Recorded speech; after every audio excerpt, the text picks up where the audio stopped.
I decided to read from a book I really like. There is a spiritual solution for every problem by Wayne Dyer. I really like him. He's been a guide. What does spiritual mean?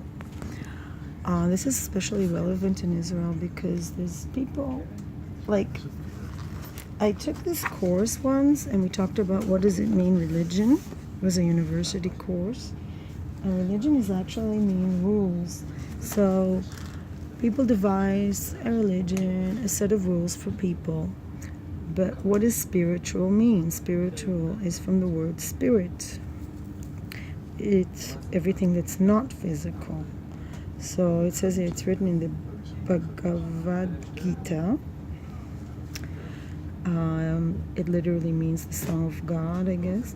The ancient Eastern holy book, the Indians.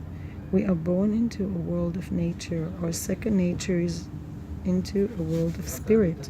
This world of spirit is often depicted as separate or distinct from our physical world. I think it's important to see spiritual as part of physical, rather than separate the two dimensions of our reality, says the Wayne Dyer. It's all one, he says. Spirit represents that which we cannot validate with our senses, like the wind that we feel but cannot see.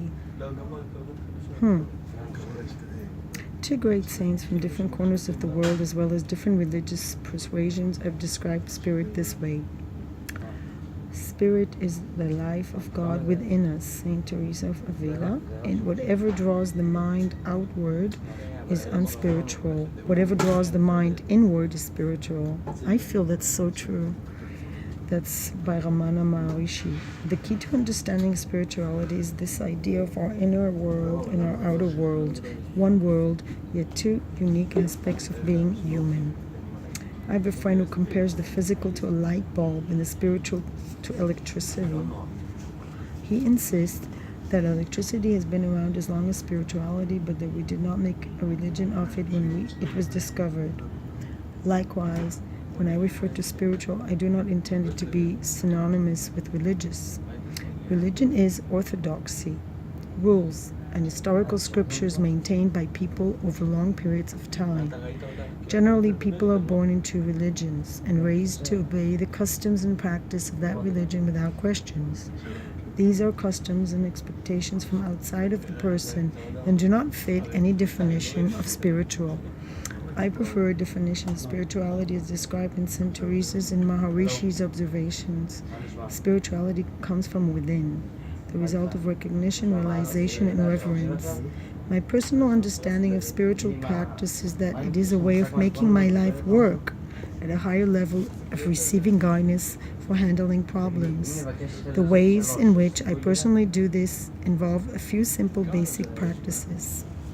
So he's writing down surrender. For those of us who have grown up believing life is a do-it-yourself project, it's hard to admit that we need help of many other people. But in order to surrender, you must be able to admit to being helpless. Oh, that's interesting. We always fight. Don't feel like you're in control. So, 2. Love. Activating spiritual solutions means converting inner thoughts and feelings from discord and disharmony to love. I invite the highest good for all concerned to be here now. I try to see anger, hatred, and disharmony as invitations to surrender and love. They can be doorways to taking responsibility for thoughts and feelings. They're entryways to inner world where spirituality is. As a metaphor of a long cord that is hanging from my hip, the option of plugging that cord into two sockets. When I plug into the material world socket, I receive illusions of disharmony and actually have the result inside of me. When I imagine this cord being yanked from the material world socket and replugged into the spiritual socket, I immediately experience a sense of peace and relief from angst. The spiritual plugging in metaphor is an instant reminder to substitute love for anguish or frustration. I can relax and remember that the spirit is God, which is synonymous with love. Emanuel Swedenborg said it's well when he reminded his students the divine essence itself is love. Feeling of love is the substance of what holds every cell together in our universe. Cooperation rather than fighting against, trusting rather than doubting. Love and love alone dissolves all negativity, not by attacking it, but by bathing it in higher frequencies. Much as light dissolves darkness by its mere presence. Infinite. Carl Jung reminds us the telling question of a person's life is their relationship to the infinite. Life is indestructible, can change form but cannot be destroyed. Our spirit is inseparable from the infinite. Spirit gives life. Flesh counts for nothing. Infinite love is what I receive from the new energy source. It's always been there, but now I recognize it. Empty mind. Spiritual approach, problem solving involves being quiet, letting go of my ideas about exactly how something should be solved. Generosity and gratefulness. Sometimes I feel a necessity to remind myself that we come into this world with nothing and will exit the same way.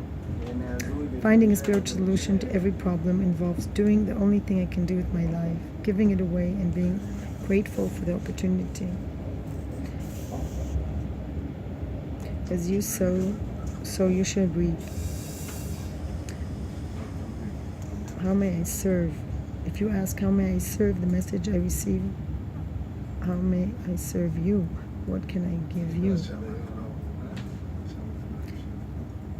The more you send out thoughts of how may I serve, rather than what's in it for me, the more you will hear back, how may I serve you? Connectedness. The Sufi poet Rumi once explained that the terms I, you, me, he, she, and they are distinctions that cannot be made in the gardens of the mystics. In spiritual consciousness, you view yourself as a flower in this garden and everyone else connected to you in an invisible way. Then you will feel the assistance that is available to you. The level of spiritual consciousness, we know we are connected to everyone. So problems do not affect our personality because we are suspended total identification with our body, personality. When I used to go to yoga centers, there used to be this chant, I am not my body. Nurture your sense of connectedness to everyone and God as well. Allows you to remove your ego from conflicts, to not see anyone as an enemy, or view anyone as an obstacle to fulfillment. This awareness of being a part of everyone allows you to suspend anger and frustration towards others and see them as partners in the resolution of problems. We are not alone. We are not what we have, what we do, what others think of us. We're divinely connected to God and to all God's creation. Consequently, each of us has unlimited inventory of resources available for the purpose of helping us a state of peace and problem resolution. Relinquish negative self-talk, images, and observe everyone, everything as a loving assistant. I can choose peace rather than this. Cheerfulness. How do I feel most of the time? Your answer is you feel anxious, hurt, depressed, frustrated. You have a spiritual disconnect. When you are spiritually connected, you are not looking for occasions to be offended, and you are not judging and labeling others. You are in a state of grace with which you know you're connected to God, free from the effects of anyone or anything external to yourself. Man is the only animal that can be bored, who can be discontented, and can be evicted from paradise. Erich Fromm said that. Only you can evict yourself from the Garden of Paradise. These are the 7 ways I define spiritual: surrender, love, infinite, empty, generous, connectedness, cheerful. You can see that spiritual is not restricted to any religion in my interpretation. Keep this list handy as you read on. So what is a problem? When you allow yourself to be separate from God, but in very real sense, you can never be separate from God, since there is no place that God is not. When we are connected to God, we have no problems. We're always connected to God, yet we still believe we have problems.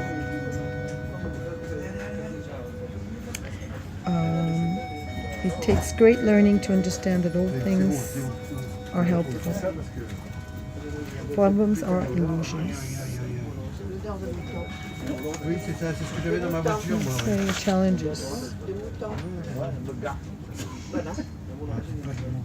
I encourage you to learn to rely on the power, whatever you call the power, in times of crisis. So there's a line from Sophie, from the Sophie poet Rumi. Come, come, wherever you are, wanderer, worshipper, lover of leaving, it doesn't matter. Ours is not a caravan of despair. Come, even if you have broken your vows 100 times, 1,000 times. Come again. Come again, come. You're welcome on this caravan leading you out of the world of illusions, which you will love leaving, into a place where spiritual solutions await in every encounter, in every moment of your life.